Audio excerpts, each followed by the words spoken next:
no quesito informação, a gente vai falar a mesma língua para todo mundo. Nós tivemos um acionamento por volta das 5h32 da manhã, informando de um incêndio no prédio da Deságua. E nós já tínhamos uma guarnição que ela já estava na rua, ela estava saindo do hospital regional com a unidade de resgate 102. E após um acionamento via rádio, essa equipe já se deslocou para o local, que era o prédio da Deságua.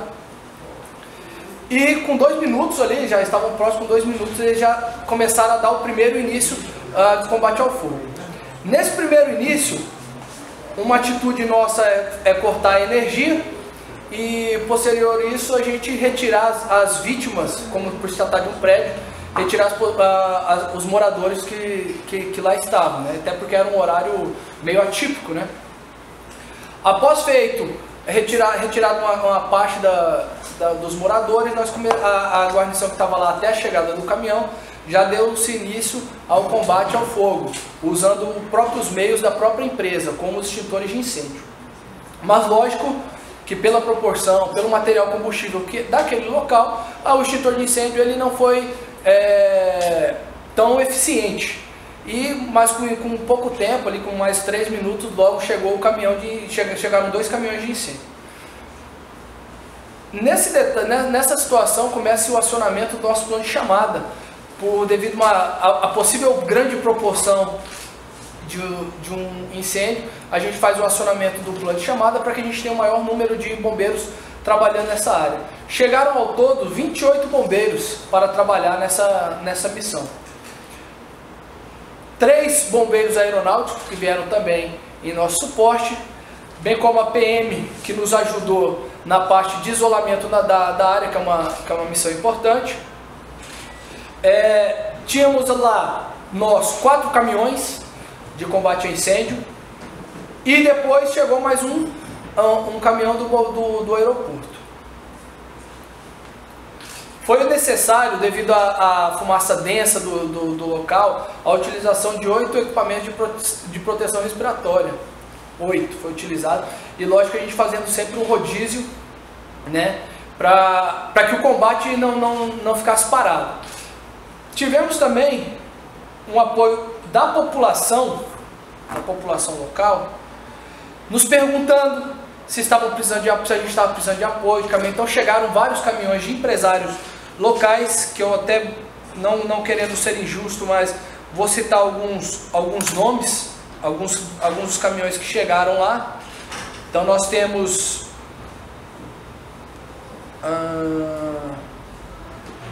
os caminhões pipas, foi da própria Deságua, foi o caminhão da prefeitura, foi do SAI, do DR, do aeroporto, como eu já disse, da transportadora J. Batista, Posto Catarinense, além de outras empresas de civis que se voluntáriam a nos ajudar. Então foi uma ação muito grande. Como nós trabalhamos nessa atividade? Nós trabalhamos por 4 frentes, né? Uma primeira foi pela porta principal, onde a gente tinha o acesso, onde deu-se início o primeiro contato com o fogo. Depois pegamos uma porta lateral, né, para que a gente continuasse ali o combate em outro foco de incêndio. Abrimos uma outra porta na frente para fazer uma ventilação, para retirar a fumaça lá de dentro, para facilitar um pouco o nosso trabalho, porque a fumaça estava muito... E nesse caso foi até necessário quebrar a porta, né?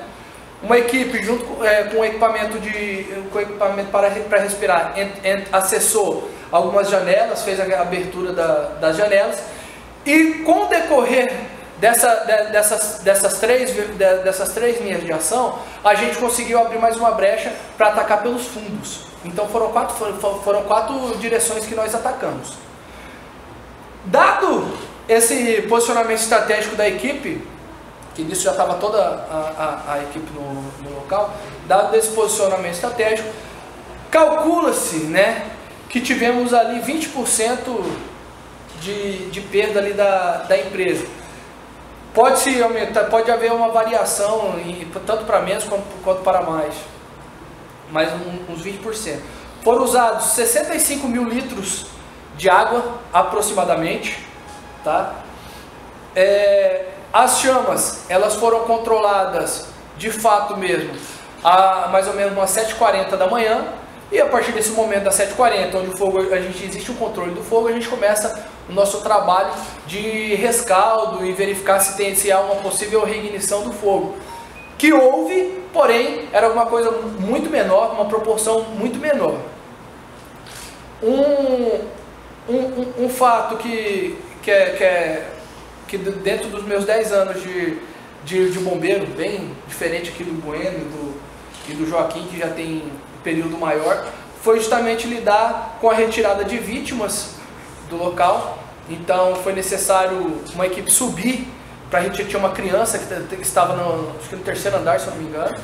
A criança foi retirada pela janela através de um apoio do pessoal civil. A gente colocou uma escada lá e a gente conseguiu tirar a criança por lá, porque a criança sair com ela no meio da fumaça era bem complicado. Foi complicado para chegar, imagina para sair.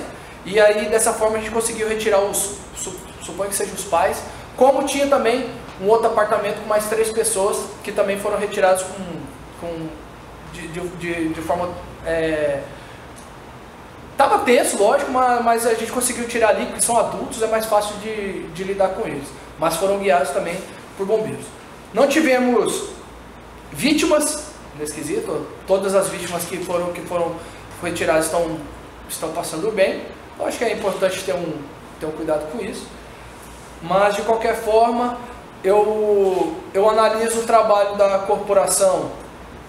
Independente do momento que tinha gente lá, ainda bem que tinha gente lá, que poderia ter sido uma proporção muito maior, mas o trabalho da corporação, principalmente da guarnição de serviço, que já estava na rua, tudo favoreceu para que solucionasse de forma mais rápida.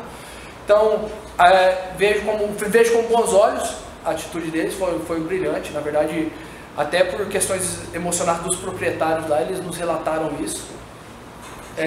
Já ouvi rumores de que estava sem água e de que houve explosão, nada disso aconteceu, né? Quiserem tirar dúvida, pergunto para as próprias pessoas que estiveram lá, até porque nós estávamos com 4 caminhões, 5 contando com o do aeroporto, fora os outros caminhões que estavam lá na redondeza, que vieram de suporte para a gente.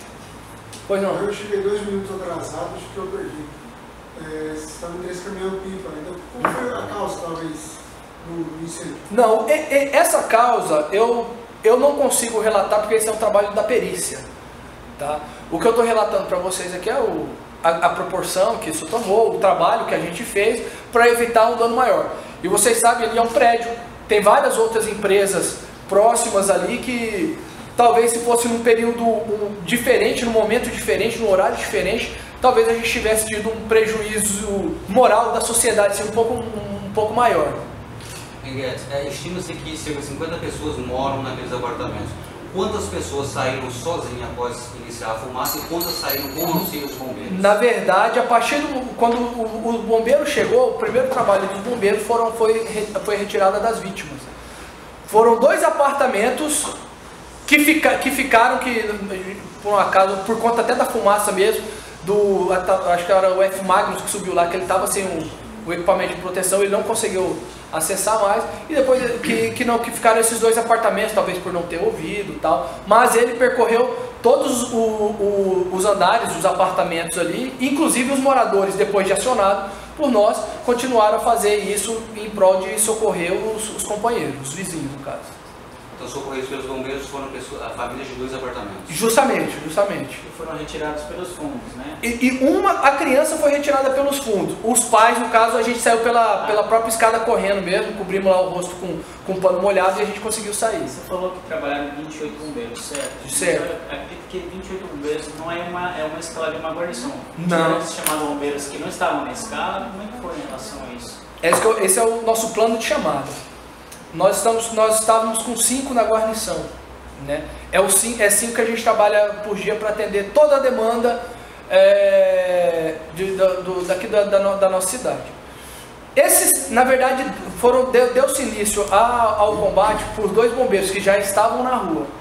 Após isso, vieram mais 2 do quartel, ficando um para fazer o acionamento dos outros 24, no caso, onde eu me incluo, que eu cheguei depois. Então, quando eu cheguei, já tinha 4 bombeiros lá realizando o combate, e aí, de acordo com que vai chegando mais bombeiros, que vai chegando mais caminhões, a gente vai tomando outras medidas para melhor eficiência.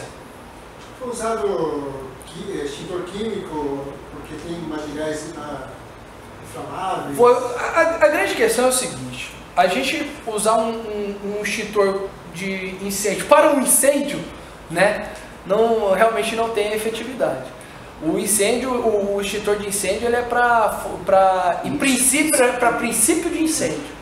Então começou ali, a gente consegue ter uma agilidade com o extintor, mas convenhamos, até que causa um pânico, né, inclusive para o proprietário, para quem estiver perto de qualquer forma, causa um pânico, e realmente a pessoa ela fica meio sem saber como utilizar ou como agir nesse momento, e a primeira coisa que se vê na cabeça deles é ligar o 193, e foi o que ele fez, e graças a Deus ele fez isso, porque com 2 minutos após o funcionamento, a gente conseguiu chegar, mas para 2 minutos, num local onde existe um material com combustível, para a gente já é difícil apagar com o extintor. Com certeza. Já é difícil para a gente apagar com o extintor. Aí a gente dá uma amenizada na situação, até que toda a demanda nossa consiga ser solucionada, né? Consiga os equipamentos e tal. As famílias foram retiradas dos apartamentos, elas poderiam voltar ao apartamento? Foi afetado os apartamentos? Bom, na verdade nós fizemos, após o trabalho realizado de rescaldo, que a gente até agora mesmo a gente estava lá, saí de lá e vim direto para cá. Após nós aguardamos agora, nós fizemos um acompanhamento, apartamento por apartamento, um bombeiro acompanhou cada família ali, para retirar uns pertences, pelo menos para hoje, até que a gente tenha um laudo estrutural. Por isso está aqui o Luiz Otávio, né, para falar um pouquinho sobre isso, que é engenheiro. Então, estamos aguardando um laudo estrutural para verificar qual o posicionamento em relação ao prédio, se haverá interdição ou não. Nesse momento, o prédio está interditado, tá? Ele está isolado para evitar que pessoas se adentrem e ocorra uma situação maior. Teremos uma resposta melhor, provavelmente às 13h30 a gente tem uma resposta melhor, e aí eu vou saber falar se a gente vai liberar já para as famílias voltarem, já para as atividades, para limpeza ou qualquer coisa do tipo. Esse laudo é da perícia da Polícia Civil? Não, esse laudo é um laudo estrutural do engenheiro. É que na verdade, quando acontece esse tipo de sinistro, o Corpo de Bombeiro, ele exige que a empresa tenha um profissional, um engenheiro, e esse engenheiro vai fazer um estudo estrutural para ver se abalou a estrutura, e se abalou, a que nível chegou esse dano a essa estrutura, se ela pode acontecer uma ruptura, né? Então ele vai através de documento comprovar se pode ou não. Se ele declarar no laudo estrutural registrado com documento no CREA que não abalou, né, que está tranquilo, o Corpo de Bombeiro vai liberar, né, que volte a rotina, né, das pessoas. Depois o resultado do engenheiro pode complementar melhor essa informação. O proprietário mora lá então? Olha, a família do proprietário, eu tenho informações que moram. O proprietário, na verdade, eu não sei dizer se mora ou não mora. Ele mora em outro endereço. Certo. A primeira informação que eu tive quando cheguei era sobre um estalo, uma explosão, tinha escutado bem longe. Aí começou o incêndio. Não teve estalo não. Bom, na verdade a situação, a partir do momento que nós chegamos no local, eu não sei constatar se, a partir do momento que a gente chegou, não se ouviu, entendeu? Se houve antes, o porquê que aconteceu, aí caberá a perícia responder essas informações. Nós mesmos não conseguimos. A gente trabalhou efetivamente ali no combate a incêndio. Mas conforme o trabalho de vocês que já desenvolveu em relação ao incêndio, vocês têm ideia do que poderia ter causado um incêndio no prédio? Bom, eu prefiro não falar, eu prefiro falar até porque eu posso estar errado, eu posso falar uma questão equivocada, então eu prefiro não descrever o porquê, o que aconteceu, se aconteceu, não, prefiro não falar, não abrir essa brecha para que eu esteja errado, então eu prefiro ter as informações corretas. Depois eu posso até acessar ali a perícia e a gente repassa umas novas informações para você. Nesse momento, eu não falo sobre a causa do incêndio. Você citou assim, não houve feridos, mas algumas daquelas pessoas que foram retiradas dos apartamentos chegou a ser levada para o hospital? Não, saíram bem, eu mesmo acompanhei a saída dos 2 apartamentos, eu mesmo acompanhei. Saíram bem.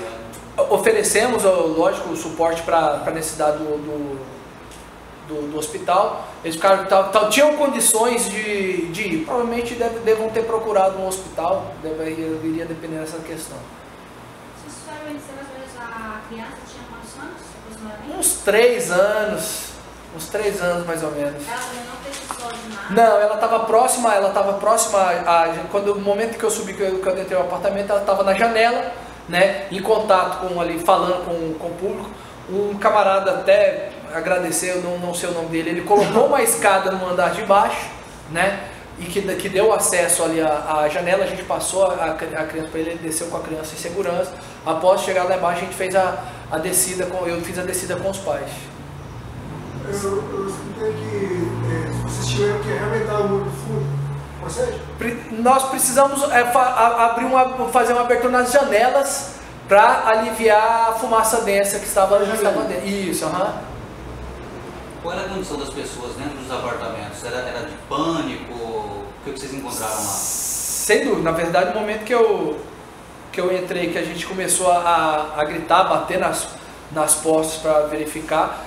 No momento, é até impressionante, no momento em que se vê o bombeiro, as pessoas já ficam mais calmas, né? Falta aquele momento, modéstia à parte, aquele momento de luz, né? Então, que a gente chegou, que a gente acalma, a gente conversa e explica qual vai ser o procedimento. E dessa forma eles foram nos acompanhando e a gente conseguiu.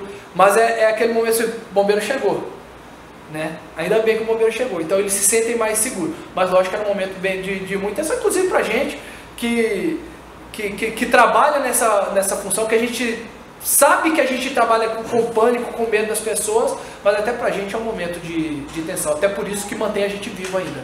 Houve gente que saiu pelas escadas, né? Inclusive me chegou fotos, tudo. Se fosse isso no prédio da Morena, por exemplo, como aconteceria?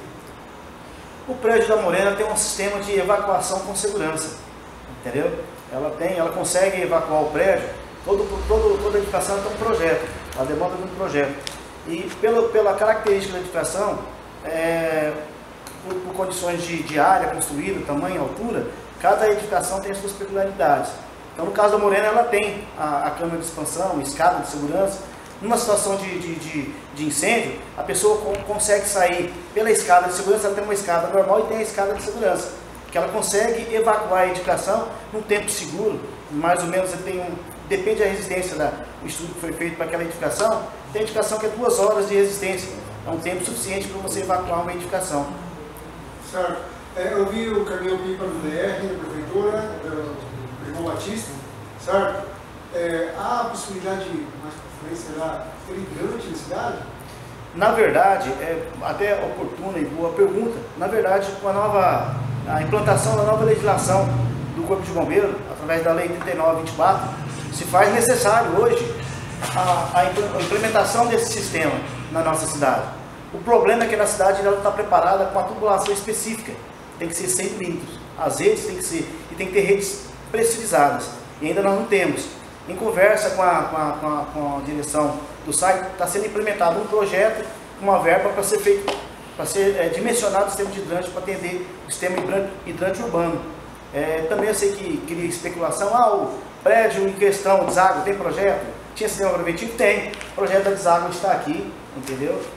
O sistema preventivo existia no local, só que o sistema é sistema por ação mecânica, humana, entendeu? O hidrante eu tenho que acionar ele, né? O alarme eu tenho que acionar ele para avisar que tem um fogo, entendeu?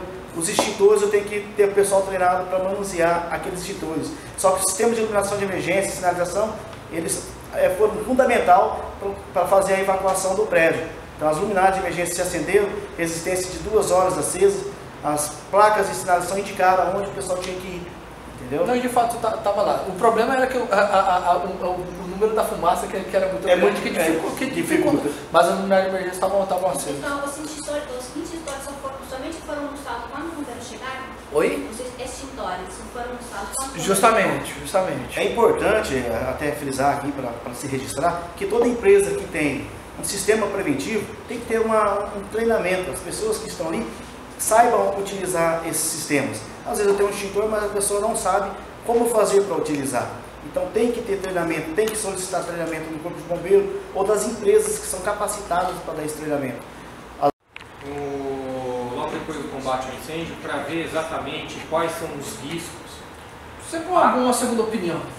A princípio, pelo que a gente conseguiu verificar lá, olhar, não tem nenhuma situação de risco, visualmente falando, que é diferente do laudo que ele vai fazer, que ele vai pegar, vai analisar com outras situações.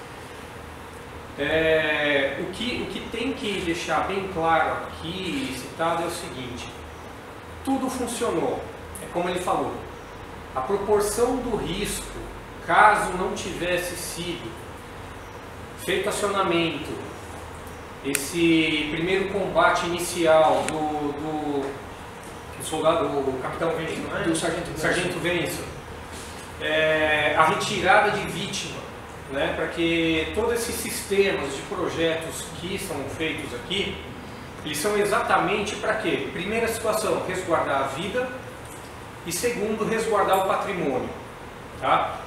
Então foi com muita habilidade que eles conseguiram retirar o pessoal, conseguir fazer com que aquele fogo não tivesse, ele não se alastrasse mais rápido até a chegada do pessoal do bombeiro, tá? O que é importante colocar também é que o projeto do prédio ele foi muito bem feito, e como eles citaram, aquela questão da evacuação da fumaça, tá? Porque o que acontece? Quando você tem a fumaça num local todo fechado, você vai criando um calor, um forno. E como lá existiam alguns materiais, tinta, esse tipo de coisa, o risco de explosão do incêndio, quando ele chega numa certa temperatura, ele dá pico. Então seria como se fosse uma bomba mesmo. Então assim, o trabalho que o bombeiro teve de conseguir chegar no foco e fazer o resfriamento foi muito importante. Tá? Então você teve aquele outro forro, como eles colocaram aqui, aqui não deu para colocar, então mais ou menos aqui seria a rua, tá? A gente teve um princípio de incêndio nessa região, tá? Depois, o armazém, desculpa, o armazém, né? Na parte, porque a loja toda lá, ele tem um balcão e praticamente tudo é depósito, né? Então vamos dizer que o incêndio só foi da parte do balcão para frente. Não, ele começou das prateleiras, tá. da rua, para quem olha da rua, ele começou do lado esquerdo, tá? Que nem essa questão de explosão lá, que provavelmente o pessoal ouviu, o que foi? Como ele estava no setor de tintas, então você tinha lata de tinta, tinta spray, então provavelmente com a temperatura que ela chega a ser muito alta, alguma dessas latinhas poderiam ter explodido, tá? Então assim, não é que teve uma explosão de alguma coisa, não. Provavelmente foi a explosão dessas latas de tinta, tá? E que a perícia vai dar, de fato, a perícia policial, né? Vai dar o que foi, se de repente foi um curto-circuito, uma explosão de uma lâmpada, o que aconteceu para gerar, tá? A loja, ela teve, o que pegou, se quem olhar a loja, ela fala, mas a loja pegou fogo inteiro. Não pegou, tá? A parte de destruição foi uma parte bem pequena da loja, perto aí dos 20% que ele colocou. O restante é mais fuligem, alguma coisa de plástico que derreteram em virtude do calor, tá? E o forro que foi pegando, apesar do forro ser anti-chama, com o calor não tem jeito, ele vai derretendo e vai caindo, tá? Então o estrago maior ali na loja foi uma questão mais de forro mesmo, tá? Em relação às famílias que o Capitão Gates citou aqui, que foram retiradas e agora eles vão ter que esperar o laudo da perícia. Em caso o prédio tenha que ser interditado, quais serão as providências que, no caso, para essas famílias que dependem desses apartamentos? Tá. Serão... Isso daí, na verdade, é o seguinte, primeiro foco, a gente sempre quando a gente tem uma situação de, vamos falar, de perda, né, de um prejuízo, de um dano, a primeira situação é resguardar as vidas. As vidas foram resguardadas, foram retiradas. E aí, nesse critério que a gente usa para evitar que eles retornem para lá, a gente ainda está no processo de resguardar vidas, tá? A gente só libera para eles retornarem ao local após a conclusão de que realmente, de fato, está tudo tranquilo. Antes disso, a gente não deixa. Tá? Eles, nesse momento, eles estão, as famílias provavelmente foram para casa de parente, foram para hotel, como eu vi alguns moradores falando que iria para hotel. Nesse momento, eles não podem retornar para a residência. A partir do momento em que eu tiver um laudo estrutural pronto nas minhas mãos, eu dou um posicionamento para as famílias, para elas retornarem ou não para suas casas. Beleza? É isso aí. E esse retorno, isso daí, na verdade, o que vai acontecer? Entre o proprietário do prédio e depois os condôminos, né? Eles vão se acertar entre si. Essa questão é a que a gente menos se preocupa nesse momento. Tá? É como o capitão falou. Como é um prédio multifamiliar, então a nossa preocupação agora, depois de extinto o fogo, é exatamente ver a condição estrutural do prédio. A partir desse laudo, desta situação, todas as providências vão dar o direcionamento para o que vai ser feito. Se tiver uma condenação do prédio, uma interdição do prédio, e ver como vai ser feito a reestruturação do mesmo. Num caso mais grave, onde as pessoas não tenham para onde ir, o Corpo de Bombeiros toma providências em relação a isso. Esse que eu queria saber. Entendeu? Que numa situação onde vai ficar interditado, aí a terra não pode entrar. Então o Corpo de Bombeiros reúne ali a própria prefeitura, o próprio empresa, o próprio dono do estabelecimento, do empreendimento, a gente chega no consenso, porque as famílias por só elas não podem ficar desassistidas ou desamparadas. Tá? Mas não é o momento agora. Eu queria resolver, eu quero saber primeiro qual é o posicionamento, pelo que eu já conversei com o Luiz Otávio, já conversei com o Leandro, em princípio não corre o risco de um risco mais grave. A princípio, estou falando de momento, pode ser que no período da tarde o prédio já esteja liberado já para o retorno, né, Luiz Otávio? Sim. A princípio, tá? Isso não é uma afirmativa.